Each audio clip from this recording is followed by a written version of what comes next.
Hello and welcome to Letters Home, a story of a World War II B-17 pilot from Lowell, Michigan in his own words, and he just so happens to be my grandpa. I'm your host, Annie Whitlock, and I'm joined by my co-hosts, my dad, Mitch McMahon, my aunt, Lori McMahon Summerfield, and Dale Croft from the Lowell Historical Museum. In each episode of Letters Home, we're going to dive into letters written by my dad during his time in World War II that he sent to his parents, siblings, and friends back home in Lowell, Michigan. We'll be reading his own words and giving some context as to what was happening in the world and in Lowell at the time he wrote these. In this episode, Mom and Dad are starting to plan their future after the war. Dad returns to Kingman, and the world mourns the loss of President Roosevelt.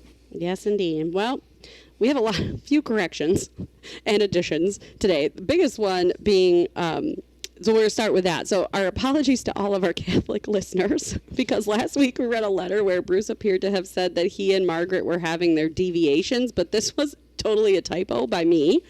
Going back to the letter, it definitely says devotions. I don't know if this was an autocorrect or what. I'll blame it on that, but...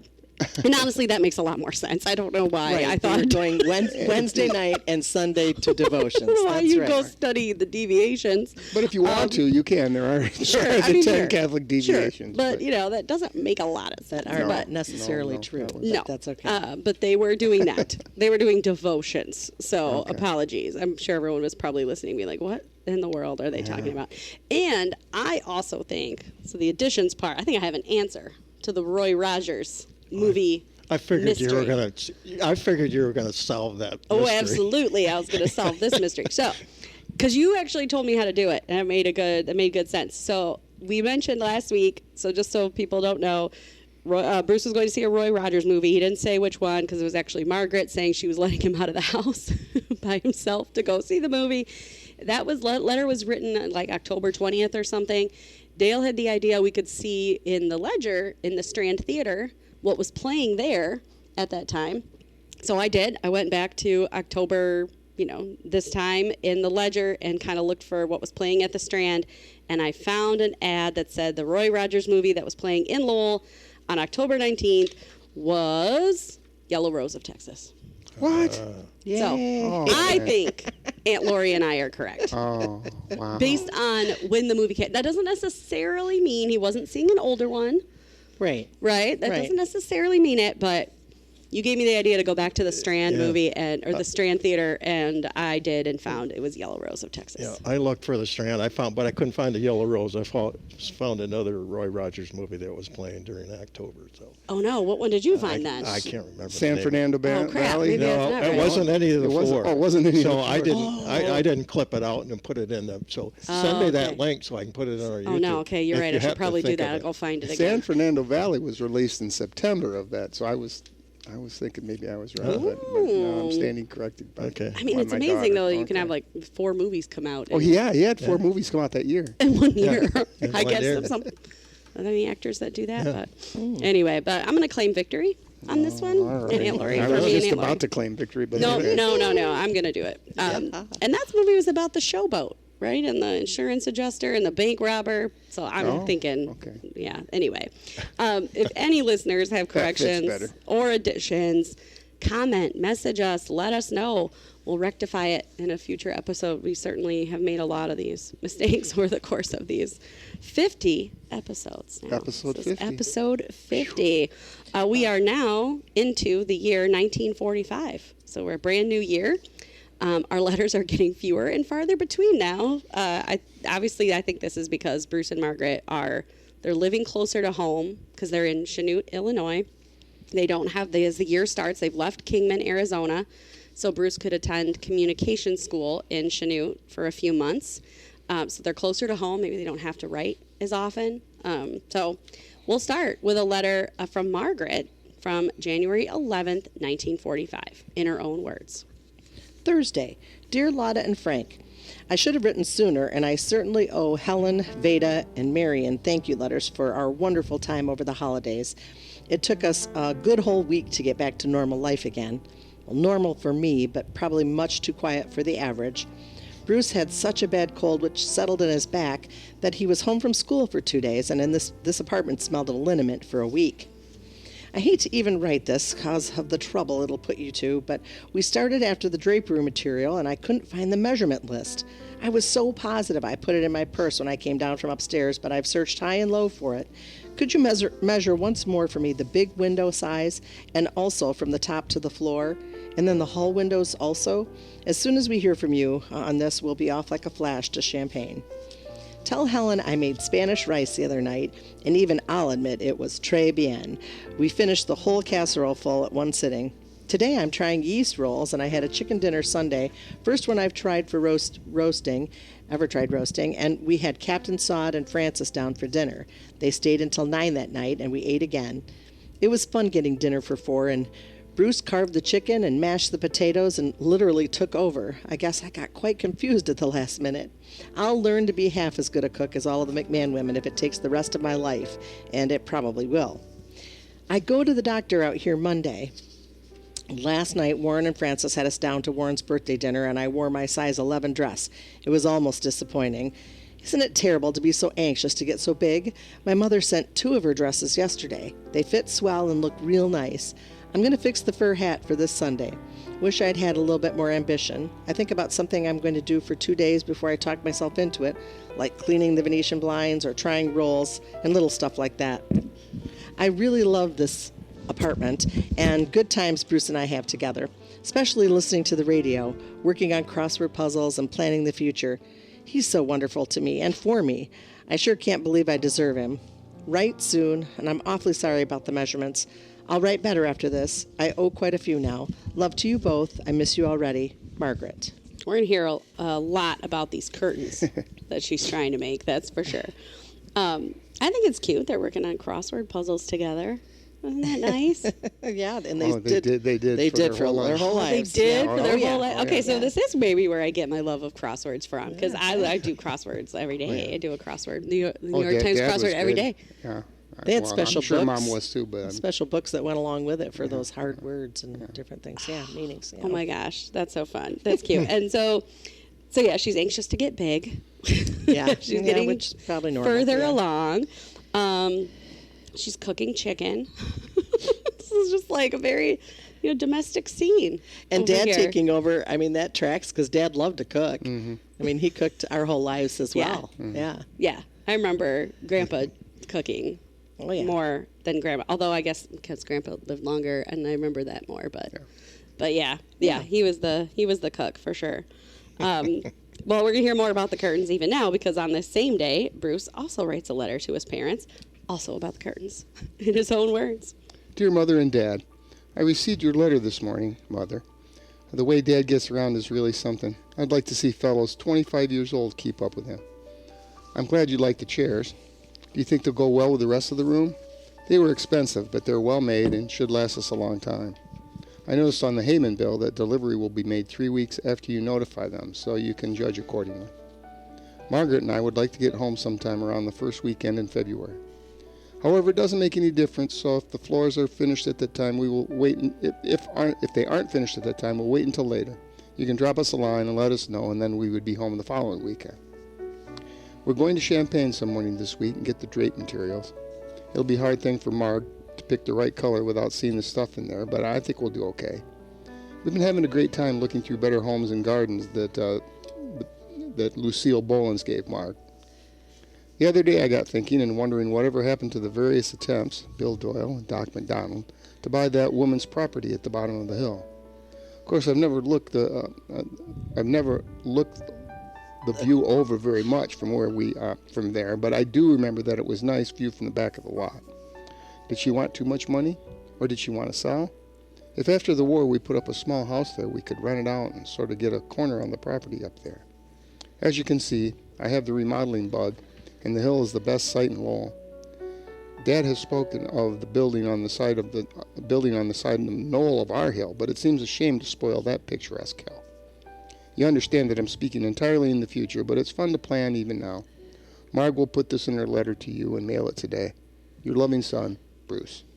Oh, well, so they are in the remodeling bug over here. It seems like they're redecorating a room in Lowell for them, like maybe at Frank and Lotta's house, because last week he talked about get the roof on the on the room. She's asking for measurements of the windows. They can pick out curtains. He's saying get the floors in, get the furniture delivered. So they must be redecorating something there. But then we also get this reference to buying property at the bottom of the hill. Well, I'm going to guess. I'm going to make a guess. Yes, because I want to know. Yeah, What do you think? I'm guessing it's your place. Well, that may be for the Right. for bottom of the hill, but I also think at Frank and Lotta's house, the upstairs above the garage, so to speak, because that was apartment? that apartment, because Oh. it became Okay. an apartment. Right. Really, we talked about it being an Yeah. apartment because Frank was up there. I remember it as Grandpa's apartment. sure. Grandpa's apartments, right. So I mean, it had a bathroom. It didn't necessarily have a kitchen, but it had almost everything. And there was a Well, it did have a kitchen. well, yeah, I guess. And there was the refrigerator at the bottom, which was still there. I'm gonna have to. I will find out. We're having a little picnic on the hill this year in September, so I'll be able to find out from Brian Knistrup, who lives there now. So I'll be able to talk about that. Yeah. So But I think the other one. I think the property. that's what I was wondering. Is this your house that I'm he's talking thinking about? that's. I think it is. I think it Building? is. Yeah, I think it is. And then they didn't want to build out at the point at the old homestead because that would have ruined that Right. beautiful view from up there. Right. And that was a lot of property too. Yeah. So he Yeah. wants to buy this. He's thinking about it now. It's like, But he also likes how he's going to rent it out, but he didn't end up doing that. Yeah, Well, they did. They did. Oh, They yeah. did. Oh, they didn't immediately live there? No. No, they rented it out. Oh. No, wow, I was I'm born in learning the old something. homestead. What? Oh, yeah. Okay. Yep. Interesting. All right. Wow. I'm learning lots of new things. Okay. Kay Evans. Episode. I know. Yeah. Yeah, episode Evans is- 50. I'm finally figuring. Yeah, right. Yeah. There you go. Mitch, you're talking about the old homestead. What do you mean by that? Yeah. Where Frank and Lotta lived. Okay. The Ritzma house. Oh, okay, up on the top. Up on the top, I yeah. thought you said the point. I thought maybe you were talking down lower on the point that looks No. down over. Where their house is, and then you could go down. Actually, the Rissmans they built a pool that's no longer there. But if you go down, there's a real clearing, and then you can look over. And that's kind of the Boy Scout cabin is down there. Like we used to venture out. It's a beautiful view. It's Wasn't really there pretty. a flagpole out there Yep, at one there was a time? flagpole. Oh yeah, I remember Yeah. the flagpole. Yep, When we used to run up and down the hill there, Yeah. Reservoir Hill. Yeah. yep. And now Okay. there's houses that are kind of just right over it. So I thought the homestead you meant maybe that flat part where Roy's Story built that looks down Right, over the yeah, city. no, yeah, That's no. not it. Okay. Okay. Well, this is cool. Well, so yeah, big plans. Big plans. Isn't it funny for you to read him talking about the house you it live is. It is. in? Well, it makes me think about, and then the Joneses. I mean, I don't know about that house because they built Mom's Yeah. sister. Mom's sister built was Yeah. right across the road. So. Yeah. Yeah. Interesting. All right. Well, now it's time to get into our segment where we talk about what was going on in the world and in Lowell in January 1945. And to do this, we're going to read another letter from Margaret where she references a big Lowell event. This is from January 24th, 1945, in her own words. Wednesday. Dearest Lotta and Frank, I was sure tickled when Bruce said you thought the furniture looked nice in the room. I only hope you weren't as disappointed as Bruce was when I came home with no drapery material. I spent all afternoon looking and found only one piece that I'd like at all with the furniture. They only had 15 yards of it, though, and I'll need 20 or 22. The material is 49 cents a yard, so all in all, they'll cost over $50. And I thought as long as we'd be spending that much, I wouldn't pay to get something you weren't absolutely sure of or sold on. I feel badly about taking Helen's machine now. I shouldn't have been so sure we could find what we wanted. This is the first time I've felt really down and out. I can't throw this cold, and it's steadily getting worse. I've been unable to get any sleep, and my head is too stuffed, and I can't get my breath when I lie down. I shouldn't complain, because I've been feeling so good up until now, but gee, I wish I could throw this. Everything comes at once. I couldn't get my dad, but I left word for him to call here. My grandmother broke her arm, and my dad was there in Detroit for a few days and is now in Findlay, Ohio. He's coming to Chicago, but I don't want to make that trip this Sunday with awful roads down here. It's so cold, and they don't seem to thaw out. I'm anxiously awaiting this week's ledger to read all about the big fire. Oh, poor Margaret having a rough time. But that fire that she's referencing here is the arson that happened to Lowell High School in January 1945. Dale, what more can you tell us about this big fire and the impact it had on Lowell schools? Wow. Well, Yeah. I'll start out with the headline: Arson blame for high school fire. State police and sheriff's department launch search for firebug. Loss estimated at near 200,000. Hey. Wow. Insurance totals 98,500, which is all that could be carried on the property. So the fire started early Sunday morning, January 21st, 1945. The fire burned for quite some time, unnoticed, gutted the interior of the building, leaving 3/4 of the structure in utter ruins. The fire is thought to have started in the central part of the building, possibly in the balcony above the north end of the workshop in the basement, and then swept through the first floor and senior high session room to the roof, which caved in, leaving the rooms around the outer walls standing. So the rooms, The center of the outside. building fell, and the rooms around the outside were still standing, leaving the rooms around the outstanding, although severely damaged by smoke, water, and the intense heat. Lowell firemen fought the blaze for 6 hours or more, assisted by the Ionia City Fire Department and a Kent County rural unit from Ada, aided by many volunteers. So, from the fire, they decided to the gray building adjacent to the high school, which was our intermediate building. Remember that? Where most of us went to elementary, and well, Mitch and I, we flopped between elementary and So would that be like a middle school? yeah. Okay. Yeah, it was not damaged. That's the building that's still standing there? Yeah, that's still standing. That's the intermediate. Well, Where we Mom ca- taught for many years. Yeah, but yeah, and Ruth Where's Jones. the building Yeah. is that now? Yeah. They've decided that building will be operational Okay. by Monday, so that the 1st through 5th grades can resume classes as usual on Tuesday morning. So Mr. Gumser, who was the superintendent then, states that grades 6, 7, and 8 will open for classes not later than Monday of the next week. This may necessitate half-day sessions for some grades and the relocation of the kindergarten. Plans for getting the high school underway are still indefinite, and it may be a couple of weeks at least.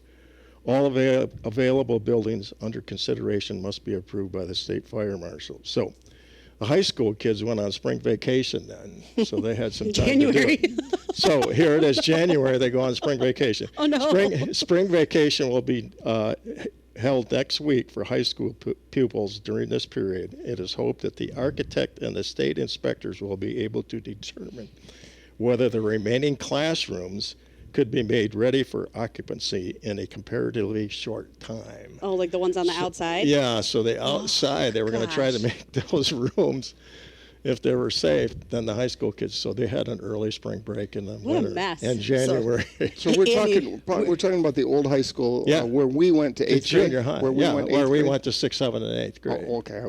That's the but building that went down, and then there was the intermediate where we did, 3rd, 4th, 5th grade, and then we did 1 through 4. So Andy, That's- where the Englehart Library is, Yep. and where the boat launch is, Yep. it's that building that's right there. Yeah. Yeah, the building that's right. It's a brick building. I went to that's- elementary school there. yeah. The Riverside building? Well, I guess it's you It's call not it nothing Riverside. there anymore. No. It's empty now, but I went to elementary school there. Oh, that's right. Yeah. It's kind of like dilapidated now. Yeah. Yeah. No, Yeah. that's right. more than- Elementary yeah. school there. Yes. Yeah. Yeah, I she did. I forgot about that. Yeah. I Well, went that to was our third, fourth, and gym fifth where grade we there. did Oh, yeah, YMCA and everything else we did Uh-huh. there. We learned It how. was connected to the Runsman. It was like part of the Runsman building, which is there now too, and Right. obviously where the school board meetings are. Yep. And you do like kindergarten, first Go and across second grade there, and then you'd cross the street, and 3rd, 4th, and 5th grade was there. Before the library was there, we used to there's just a big old field we used to play in. Well, and there was a house there that Mom had taught. There used to be a house there, the Yeah. home ec house that Mom taught in, that was right there. Oh, okay. I went to 4th grade there. Yeah. I went to 4th grade at the intermediate. Okay, so that building, it's still there. Yeah. It was the Right. that was the high school. There were plans to turn it into apartments. That hasn't Right, happened no, yet. yeah. I just don't I want know. it to be torn down. I wish somebody that had some money could. I know. So It's such a cool thing. the best part of this is the sidelights. They call it the sidelights on the fire. The fire was reported shortly before 8:30 by Mrs. George Fonger, who saw the flames through the rear windows as she drove by on Lafayette Street. Oh wow. That's one. A number of nearby residents reported smelling smoke in the vicinity earlier, but it didn't alarm them. Nothing happened. A fortunate thing in the connection with the fire is that all the records of the superintendent's office were saved. They weren't lost. Oh. Everybody will be happy to know that the old bell, which has been calling children to school for nearly 70 years, was undamaged by the fire, so that it can still hang forth its old familiar appeal through the future years. I think that bell is at Cherry Creek now. I believe so too. Yes, because my kids tried to play with it. Here's a very important one. All the school's typewriters, about 18 in number, were carried to safety, although some were damaged. The old gag about the kids being overjoyed at seeing schoolhouse burned down has been proven wrong. Their sorrow is real, not one, but what wishes it back. The place held memories. Oh, the kids miss their school. We're just talking about memories of the place. Yeah.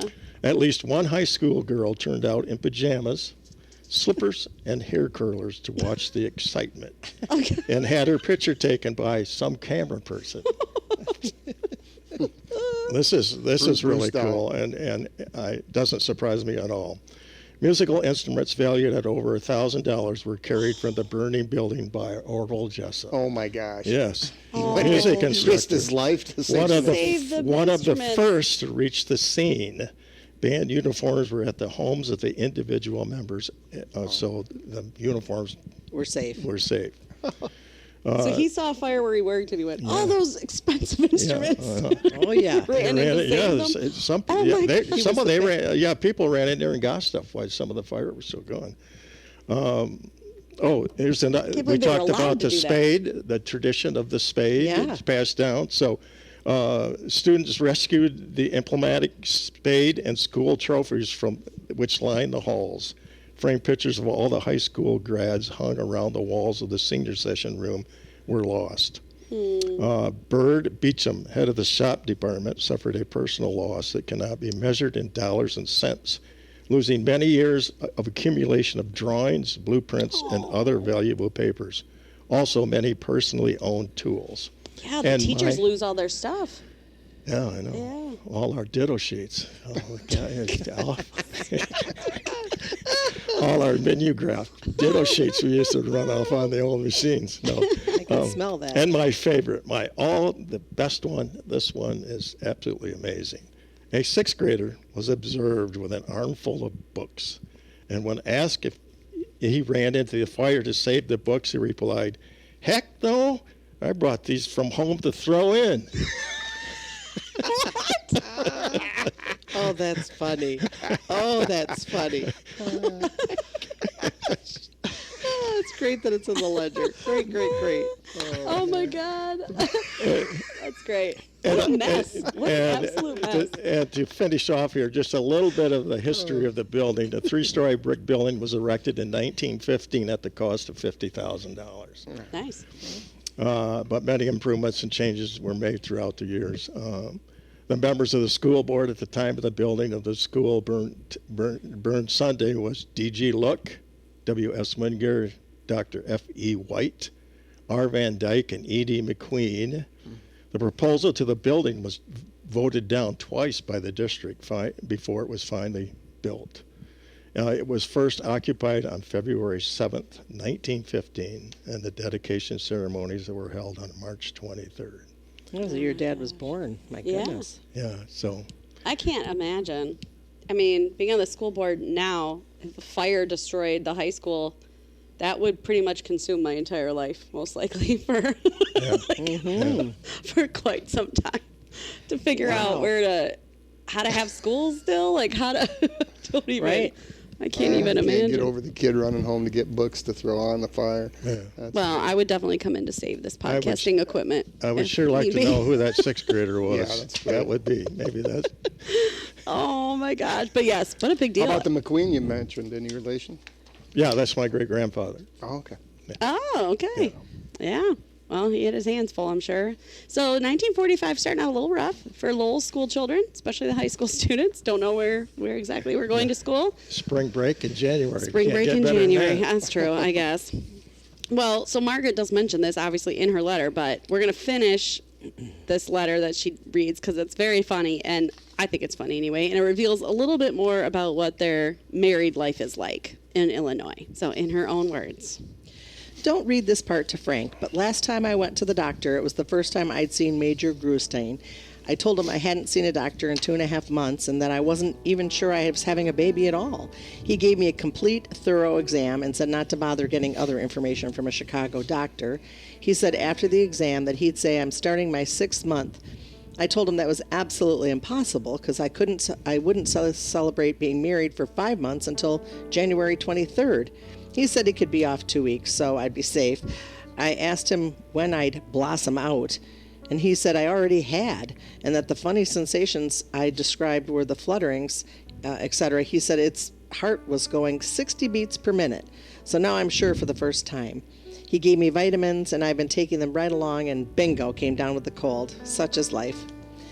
I get lonesome for you all in Lowell. I know Bruce gets awfully homesick, though we're this close. He works so hard at studying and gets restless, I know. He suggested going to Chicago for the weekend, and I really wanted to stay home, but figured the change was what he wanted. I found out he was suggesting it for my sake, only just as we were pulling in.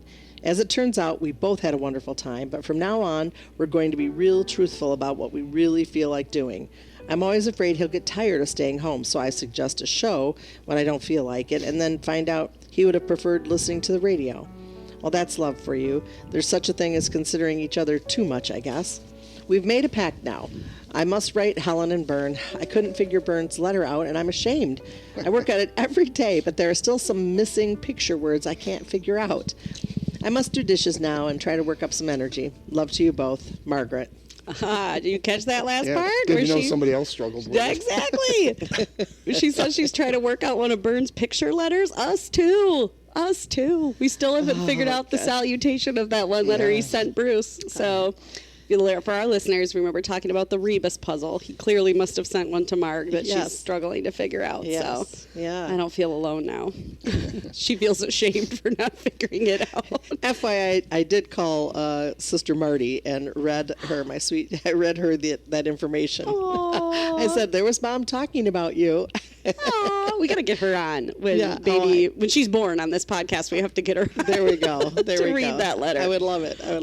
But because it amazes me that it doesn't seem like that's that long ago, obviously, but I mean, it was 80 years ago or whatever, almost. But you could just know so little about what was happening to your body when you were pregnant. Right. Like, you still really don't know, honestly. We haven't improved that whole lot since 1945, but it feels like we have somewhat. And she's 6 months old or 6 months along, and she's like, she didn't know what the baby kicking was. She didn't know what, how actually far along she was. Sure. She wasn't 100% sure. Yeah, she told. I know that they were at that time. You were in the hospital for a week after you had the baby. Wow. That's just crazy, right? Yeah. Yeah. Yeah. Now they're like, you can go whenever. Right. Kick you out of there anytime. But the next day. Yeah. But this is just wild to me. And she's just now starting to take vitamins. You're like, oh my gosh, you should have been taking those from day one. But nobody knows that in 1945.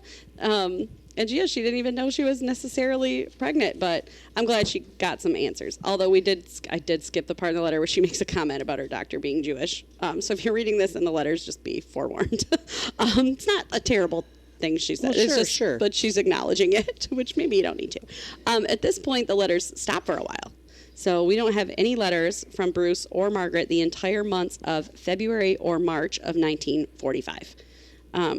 They might have written them, we just don't have them. A lot happens in the war, though, during these months, including Battle of the Bulge, the Battle of Iwo Jima, Battle of Okinawa, Auschwitz, the concentration camp, was liberated, and Roosevelt, Churchill, and Stalin met at the Yalta Conference to decide what was going on post-war and how things are going to wrap up. So since the war is ending very soon, let's focus on that Yalta Conference. So Dale, what can you tell us about that? Well, as you mentioned, the Yalta Conference took place in February 1945 with Franklin Delano Roosevelt, British Prime Minister Churchill, and Soviet Premier Joseph Stalin, also known as the Crimean Conference. It took place in the resort city of Yalta, located along the Black Sea coast of the Crimean Peninsula. The main outcomes of the Yalta Conference were agreement for unconditional surrender of Germany, followed by its division into 4 occupation zones controlled by the U.S., Britain, France, and the Soviet Union. Berlin, the capital, would also be similarly divided, which Yep. the wall took place. The conference solidified plans for the United Nations, a new international organization aimed at maintaining peace and security. The leaders discussed the reorganization of Europe, including the establishment of democratic institutions in liberated countries. Stalin agreed to enter the war against Japan once Germany was defeated, not before. The determination of reparations to be paid by Germany was assigned to a commission, and it was decided that major war criminals would be tried before an international court. The Yalta Conference was the second of three major wartime conferences involving the Big Three, preceded by Tehran Conference in 1943 and followed by the Potsdam Conference in July 1945, which Mr. Roosevelt did not make. Right. While the conference aimed to establish a lasting peace and collective security, differing interpretations of the agreements, especially concerning Eastern Europe, contributed to the rising tensions that led to the Cold War. Stalin's failure to uphold promises regarding free elections in liberated territories like Poland led to the widespread criticism and accusations of Roosevelt having sold out to Eastern Europe. So, We shall see. But big stuff happening in these 2 months when we don't have any letters for them to talk about it. Yeah. But so the next letter we do have is dated April 9th, 1945, and it's from Bruce to Lotta and Frank in his own words. Monday night. Dear Mom and Dad, well, again, your son is far from you and writing letters to you to make it more bearable. This time I've left a more concrete part of me with you, and she's the most wonderful person in this whole wide world. I know Margaret's being with you will help in your loneliness for me, though nothing will be complete until we can be together again. Your son, with all his love for his wife, has lost none that he had for you. It's just the vastness of my love for Margaret is a love I never knew was possible for me, or that could even exist for anyone else. Surely I love you more for my love of her. We had a swell trip out. Jim had a really good time, and the ride was right up his alley, as he said. We had a swell time with Raj, and we talked and laughed for 2 hours before going to bed in Santa Rosa Friday night, or rather, 4 o'clock Saturday morning. Raj was in swell spirits and looked better than he did by far than when he was home on furlough. He really looked so young, not at all like he did when he was home on furlough. He really likes his job, and when we saw him Friday night, he had just left a first lieutenant's house where he had dinner that night. He wrote 2 letters to Marg and I, but I just received them here today, forwarded from Chanute. I'm closing one so it won't make Marg's letter too heavy. Jim and I were out to the line tonight, and I took him through a B-17. This afternoon I didn't have to go out to the field, so we went up to Boulder Dam, and Jim sure got a kick out of it. I was going to suggest going tomorrow, but he wanted to go today, so we did. He sure is an ace of a rider. He says he can really relax riding, so I guess that's a compliment to my driving, as the roads in the mountains are sometimes a little scary. Jim is sitting in the other room. We're staying at the auto court just outside of Kingman. Stoney Curtis is the name. Ask Margaret, and she'll remember it. And he's writing to Marg Lowell. He just finished and wants to get a snack before we hit the hay, so I'll close with all my love and prayers for you, your loving son, Bruce. Lots to unpack in this letter. So, first of all, the Ledger reported on April 5th, 1945, that Bruce was in Lowell for 10 days at the end of March. This must be after his time is done in Chanute, before reporting to Kingman, Arizona. So we're not done with Arizona yet. The Ledger also said that Captain McMahon was accompanied by his wife, who will remain here indefinitely. And so here meaning Lowell. So Margaret is staying with Frank and Lotta. Did you all know this had happened? Like, that No, not she until I read was these by letters. herself? Oh, okay. No. They But didn't being talk as about pregnant as she is, maybe, yeah. Yeah. So clearly he didn't necessarily want her to have the baby in Arizona. Probably, I don't know. yeah. So you never know.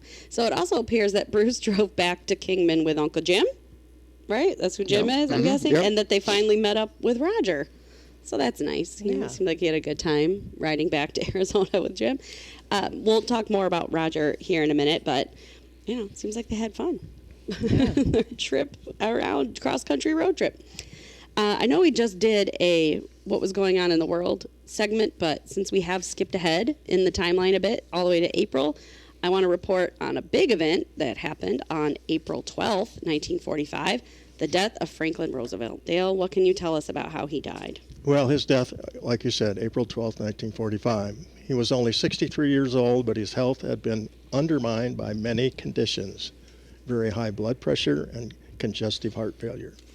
He was also weakened by post-polio syndrome and the enormous stresses of 12 years of overseeing the nation's recovery from the Great Depression, and heading up the Yalta Conference in February 1945 took a further toll on his health. FDR succumbed to a cerebral hemorrhage or stroke while taking a restful break at Warm Springs, Georgia, the polio treatment center he had created in the late 1920s. On his prior visits, he always came home away feeling rejuvenated from the warm air, the warm water where he was able to move without assistance, and the warm camaraderie he enjoyed with the patients, young and old. He was stricken at his home, the so-called Little White House, while sitting for his portrait and chatting with friends. He never regained consciousness. FDR's sudden death shocked the nation as the severity of his health problems had been largely kept secret from the public. Yeah. His wife of 40 years, First Lady Eleanor Roosevelt, was in Washington, and once informed, she flew to Warm Springs. Though this was a terrible blow, she later wrote in her autobiography, somehow you had no chance to think of it as a personal sorrow. It was the sorrow of all those to whom this man, who now lay dead, and who happened to be my husband, had been a symbol of strength and fortitude. Yeah. Yeah, I can only imagine. Yeah. You're in the middle of this war. It's almost over. Yeah. And the president that's been president for, I don't know, 14 years or something up to this point? And Something like that, 12 years? Can you imagine how the nation felt and the people would just Yeah, it would just have like, to be what? just scary because the war wasn't over. So what's going to happen? What's going to happen? So we're going to finish today with a letter from Roger, actually. This is a rare one, but thanks to Gail. Oh, it sums up the feeling of the It nation. really Yeah, does. it's great. So he wrote it to Lotta and Frank. It was written on the day that Roosevelt died, so April 12th. Oh. He writes about how good he feels in general, but that he was also sad about the president's death. So clearly this was something that really impacted him and most likely a lot of other people. So I feel like this, it really does encapsulate what maybe a lot of Americans were feeling at the time. So we're just going to read an excerpt from it from April 12th in his own words. I couldn't help feeling sorry for Mrs. Roosevelt tonight. All the world is mourning a great leader and a brilliant champion of democracy, yet she's just a tired old lady mourning the loss of her husband with her children scattered all over the world. While she undoubtedly is somewhat consoled by the respect and love the rest of the world had for him, still she must know many moments of regret for the little home life the careers left them. I regret that he had to die just as he was accomplishing the biggest task in his life, and I do feel he gave his life just as much as any fellow killed in battle. Yet I can't and I don't worry about the future. For your benefit, Dad, let's compare him to Lincoln. Lincoln's untimely death found us almost disunited by a still sore wound of the Civil War. The South was ruined and the North bankrupt. Two intolerant schools of thought still raged.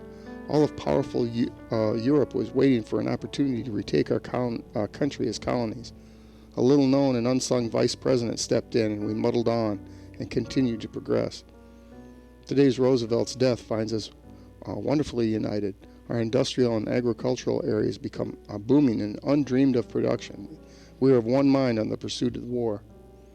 Our Army and Navy fear no nations, including our allies. Although dear old England and the rest of Europe are waiting again, they are no longer powerful and are awaiting what gifts and concessions we may allow them. No, Lincoln's death was much more a potential catastrophe, and if President Roosevelt really believed in democracy, I know he would have no fear either. For by and through democracy, the voice of the little people becomes a shout that runs the country. And taken en masse, our creation in his image and our immortal souls stand out. In that way, only are we all alike, and the vices and inhumanities of one man cannot prevail. Progress and humane government will always result. Wow. That's really quite hopeful. Wow. Yeah, very It's a beautiful. nice letter to read. Yeah. For by and through democracy, the voice of little people becomes a shout that runs the country. He's such a good Yeah, writer. He is a he good put on his writer. prosecutor pants there for a second. Oh, he did, yeah. He's like, I'm going to convince you with my oration skills. was Yeah, beautiful. it's good. Yeah, it was I nice. know, I'm in. It was convincing. We And, can't, and yeah. he said the same thing that Eleanor Roosevelt was kind of saying. Yeah. Yeah, Yeah, like it's not really a personal. He's trying to actually feel for her that she isn't able to kind of grieve it as a personal loss. And she's saying that I can't really grieve it as a personal Yeah, loss. She's saying the exact thing. Yeah, absolutely. Absolutely. Well, let's give a very quick update on Roger since we just read his beautiful words. In January 1945, Roger graduated and became a gunnery instructor. He came home on furlough after that in February, which is what Bruce was probably mentioning. He didn't look so great then, but was sent to Clovis, New Mexico, one of the gunnery schools that's not Kingman, but similar, I'm guessing. And I think this is where he must have met up with Bruce and Uncle Jim. So they must have met. They're going to Arizona. Roger's in New Mexico. They must have met up then. Make sense? Yep. I think, right? Also in the ledger, we reported that Gail had a tonsillectomy, which is hilarious to me that the ledger reports That she had that. she had a tonsillectomy. But if you remember when she was here as yeah. a guest, she talked about that tonsillectomy. Do you remember? She said Bruce brought her a chocolate malt Oh, that's right. when she had her tonsils out. She didn't really like the She chocolate. wanted strawberry or something. Remember that? Something different. Didn't like Her chocolate. memory is insane. So this was from 1945, and she was like, "Oh yeah, I had my tonsils out downtown." Remember, she talked about it was just like happened in a dentist's office or Yep, something. it was in the dentist's office. yes. But that must have been it because Bruce was on furlough from Chanute. Maybe her dad was even home. Who knows? And then, he brings her a chocolate malt. So we got the live update Yeah. on the pod from Yes. what she talked about. So I just think that's hilarious to me. But that's it for us today. But now that we're in 1945, we are winding everything down. This is our last year of letters. It's our 50th episode, as we've mentioned. So nice job to us, right? 50 episodes of this. There's only, though, about, I would say maybe we have like 7 more episodes to go because we're kind of running short on letters. So this whole enterprise is winding down. So we want to start hearing from our listeners. If you have a question, so we always want to take your corrections and additions, but you have a question for us that you want us to answer in one of our final episodes, please reach out. We'll try to do some research for you, or if it's a family-related question, we'll try our best to answer it. You can do this a lot of ways. You can send a message to the Letters Home Instagram or the Lowell Historical Museum. We do get your emails when you email the museum, and we'll read your question and answer it in a future episode, even some of these last ones that we're going to do. But as always, thank you for listening and hanging in with us for 50 episodes of Letters Home. We hope you continue to listen as we go through Bruce's story, however much of it we have left. You can listen to Letters Home on Spotify, Apple Podcasts, or the Lowell Historical Museum website and YouTube channel. New episodes drop every Thursday until they're done. The Lowell Historical Museum has digitized versions of Bruce's letters, so you can read them in full, along with primary sources for most of the people, places, and events we've talked about here today, plus more. You can also follow the Lowell Historical Museum on Facebook and the Letters Home podcast on Instagram at Letters Home Lowell. Thank you to Roger McNaughton for our podcast music and to Lowell Radio for letting us record in their studio at Lowell High School every week. Stream it at lowellradio.org. See you next time.